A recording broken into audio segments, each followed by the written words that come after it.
हाँ, पक्ष लॉबी में भाजपा विधायक दल की बैठक जारी। मुख्यमंत्री भजनलाल शर्मा की अध्यक्षता में बैठक। भाजपा विधायक दल की बैठक में सत्र की रणनीति पर चर्चा हो रही है। भाजपा विधायक बैठक में शामिल, सदन में सत्ता पक्ष की रणनीति पर चर्चा। जो विधायक देर से पहुंचे उन पर जुर्माना लगेगा, ये भी अहम जानकारी। पॉलिटिकल एडिटर योगेश शर्मा जी हमारे साथ जुड़ चुके हैं, ज्यादा जानकारी उनसे ले लेंगे।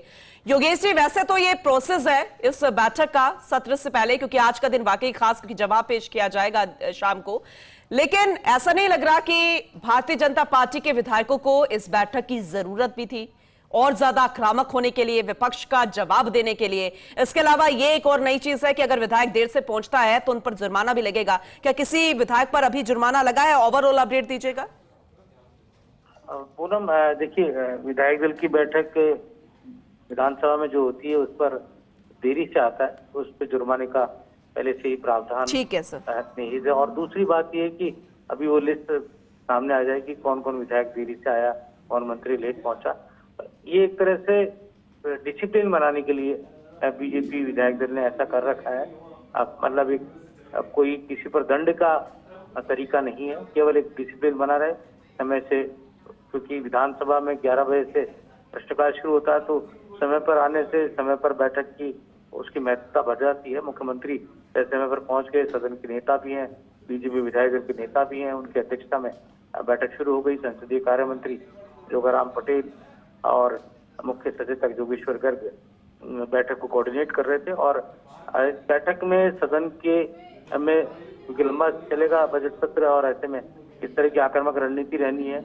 और विपक्ष का, जैसा आपने ठीक कहा कि विपक्ष का जो इस वक्त जो पूरा का पूरा कहा जा सकता है एक टारगेट है कि पूरी तरह तीखे हमले सत्ता पक्ष पे किए जाए। और उसमें मुझे जो लग रहा है कि सत्ता पक्ष का फ्लोर मैनेजमेंट थोड़ा गड़बड़ाया हुआ है। राजेंद्र राठौड़ संसदीय कार्य मंत्री हुआ करते थे, बिल्कुल। जब बीजेपी विधायक सत्ता में थे उस दरमियान एक अलग तरह का फ्लोर मैनेजमेंट सदन में सत्ता पक्ष का देखने को मिलता था। लेकिन अभी ऐसा बहुत ही का मजबूत सत्ता पक्ष का फ्लोर मैनेजमेंट नजर नहीं आ रहा। और साफ तौर पर मैं कह सकता हूं कि राजेंद्र राठौड़ की कमी यहाँ नजर आ रही है। उन जैसा प्रतिभाशाली संसदीय गुणों से परिपक्व जो नेता सदन के अंदर पूरा एक सत्ता पक्ष का फ्लोर मैनेज करता था, वो कमी यहाँ पर है। और यही कारण है कि जो कांग्रेस के अनुभवी विधायक है, खासतौर से गोविंद सिंह डोटासरा, टीकाराम जूली और तमाम कांग्रेस के विधायक जो लगातार विधायक बन रहे हैं, और नए विधायकों में कुछ ऐसे हैं जो दूसरी बार विधायक बने, वो पूरी तरह कहा जा सकता है कि सत्ता पक्ष के और हमले लगातार तीखे कर रहे हैं। तो काउंटर रणनीति कैसी होनी चाहिए, क्योंकि अभी बहुत कुछ सदन में होना बाकी है, डिमांड आनी बाकी है। और इसके साथ ही पूरी तरह अप्रोप्रिएशन बिल पर मुख्यमंत्री आखिर में जवाब देंगे। आज तो दिया कुमारी का रिप्लाई होना है। और कहा जा सकता है कि जब बजट था उस दिन भी, आप सबको ध्यान होगा कि बजट के दिन भी कमोबेश काफी व्यवधान बजट के प्रस्तुत करते वक्त दिया कुमारी के सामने प्रस्तुत हुआ था। तो ऐसे में जरूरी है कि पूरी मुकम्मल रणनीति के साथ सब सामने आए।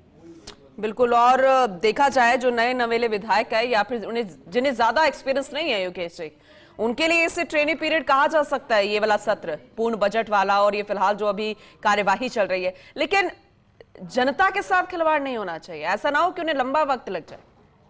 बात बहुत अच्छी कही आपने पूनम की। यहाँ पर जनता की गाड़ी कमाई इस पूरी विधानसभा के सत्र पर खर्च होती।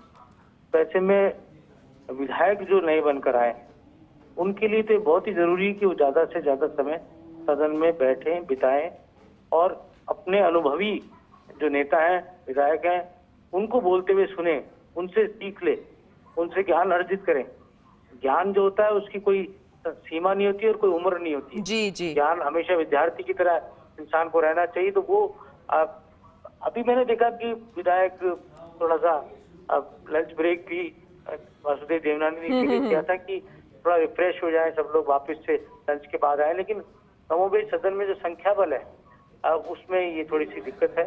और नए विधायकों को और ज्यादा सीरियस होने की जरूरत है जी। और अपना समय अगर अधिक से अधिक देंगे और संसदीय मर्यादाओं को जानेंगे तो निश्चित तौर पर, लेकिन ये जरूर है पूरन के विधायक ऐसे भी हैं जिन्होंने अपनी प्रतिभा को साबित किया, लगातार वो क्वेश्चन सदन में लगा रहे हैं, सदन में अपनी बात रख रहे हैं। बजट पर चर्चा के दौरान उनकी प्रस्तुति बहुत अच्छी रही। इसके साथ ही कुछ विधायक मैंने देखा कि वो विधानसभा अध्यक्ष के पास, विधानसभा सचिव के पास जाते हुए नजर आते हैं कि हमें ध्यानाकर्षण लगाना है, हमें पर्ची लगानी है, हमें ये कहा जा सकता है कि उनका एक रहता है अपने क्षेत्र के प्रति, प्रदेश के ज्वलंत मुद्दों के प्रति ध्यान। तो वाकई में बहुत अच्छी बात है। पक्ष विपक्ष दोनों के ही नए विधायकों को इस बारे में बहुत सीरियस होने की जरूरत है। और जैसा मैंने कहा कि यहाँ पर मुख्यमंत्री जरूर फ्लोर मैनेजमेंट की चर्चा करेंगे। फ्लोर मैनेजमेंट बहुत इंपॉर्टेंट पार्ट होता है सदन के अंदर। और जब सामने कांग्रेस के अंदर गोविंद सिंह डोटासरा है, टीकाराम जूली है, शांति धारीवाल जैसे धुरंधर मौजूद है। आपने देखा हुआ शांति धारीवाल जब संसदीय कार्य मंत्री हुआ करते थे तो फ्लोर में जो मतलब कहा जा सकता है कि पूनम जब संसदीय कार्य मंत्री सदन में खड़ा होता है, बोलता है, तो उसकी एक कहा जा सकता है आभामंडल होता है। वो आभामंडल जो है वो नजर आना चाहिए सदन के अंदर। मतलब सामने विपक्ष का भी जो विधायक है, संसदीय कार्य मंत्री जब बोले तो उसकी बात को समझे। तो ये सारी बातें हैं जो बहुत ही जरूरी है। और मुख्य सचेतक है जोगेश्वर गर्ग, वो अपनी कहा जा सकता है पूरी मुकम्मल तरीके से अपनी पारी को निभा रहे हैं। और साथ ही यहाँ पर जो विधायक दल का बीजेपी का जो मैनेजमेंट है उस पर भी मुझे लगता है कि बीजेपी विधायक के नेता चर्चा करेंगे। और उसके बाद मंत्रियों में सुधार हुआ है, मंत्री अब पूरी तैयारी के साथ आ रहे हैं। पिछले 2 दिनों से हमने देखा है कि मंत्री सदन में पूरी तरह, आपने देखा वो कल यूडीएच मंत्री जाबर सिंह खर्रा किस तैयारी से आए और बहुत ही मजबूती के साथ उन्होंने सदन में एक बहुत ही अति महत्वपूर्ण सवाल का जवाब दिया। और भी मंत्री हैं, के बिश्नोई में बहुत सुधार है, उन्होंने अपने जवाब दिए। सुमित गोदारा है, नए मंत्री जो पहली बार बने अविनाश गहलोत, जिन्होंने प्रभावित किया है अपनी वाणी से सदन में। लेकिन मुझे लगता है कि और ज्यादा यहाँ पर परिपक्वता की जरूरत है। और खास तौर से आसन से जो निर्देश मिल रहे हैं, जी आपको ध्यान ही होगा कि स्पीकर वासुदेव देवनानी खुद बहुत अनुभवी है, तो वो कोई बात कह रहे हैं उसको बहुत गंभीरता से लेने की जरूरत है। उससे फायदा होगा मंत्रियों को भी, विधायकों को भी। बिल्कुल। आप ध्यान होगा पिछली विधानसभा जो सरकार थी कांग्रेस की, तब सीपी जोशी थे, और सीपी जोशी ने किस तरह से विधानसभा को चलाया था, पक्ष और विपक्ष को। और आपने सुना होगा किस तरह मंत्रियों को भी डांट देते थे। हालांकि वो स्थिति अभी तक नहीं आई है, लेकिन अगर मंत्री और मजबूत नहीं रहे तो वो स्थिति भी सामने आ सकती है। बिल्कुल सही कहा आपने योगेश जी। और बहुत सारी बातें आपने ऐसी की है जिसमें आपने एक शब्द किया है कि सीखने की जरूरत है। ऐसे में सीखने की जरूरत तो है, लेकिन इसमें वक्त ज्यादा नहीं लगना चाहिए, इस पर भी गौर फरमाना होगा। आगे भी आपसे जानकारी लेते रहेंगे। फिलहाल बहुत शुक्रिया आपका विस्तार से इस अपडेट के लिए। संयोग से आज रिप्लाई आ रहा है, संयोग से आज मंगलवार है, इसलिए आज बैठक है। हमारी बैठक हर मंगलवार को, जब भी सत्र चलता है हर मंगलवार को सुबह 10 बजे हमारे विधायक दल की बैठक हमेशा होती है, चाहे हम पक्ष में हैं चाहे हम विपक्ष में हैं। और सारे विधायक उसमें अनिवार्य रूप से उपस्थित रहते हैं। और यदि कोई कारण से बाहर है तो सूचना देता है कि मैं आज नहीं आ पाऊँगा। तो ये हमारी रूटीन बैठक है। और अगले हफ्ते हमको क्या क्या करना है सदन में, उसके बारे में हम चर्चा करते हैं।